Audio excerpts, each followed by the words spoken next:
Das menschliche Motherboard enthält zwei lebenswichtige Zentren: das Herz und das Gehirn. Unser Gehirn und unser Herz senden ein elektromagnetisches Feld aus. Die Resonanz und Synchronizität der beiden Felder nennt man Herz-Hirn-Kohärenz.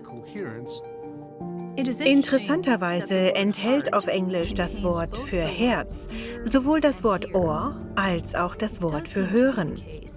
Scheinbar können Worte und Musik uns emotional sehr tief im Herzen berühren.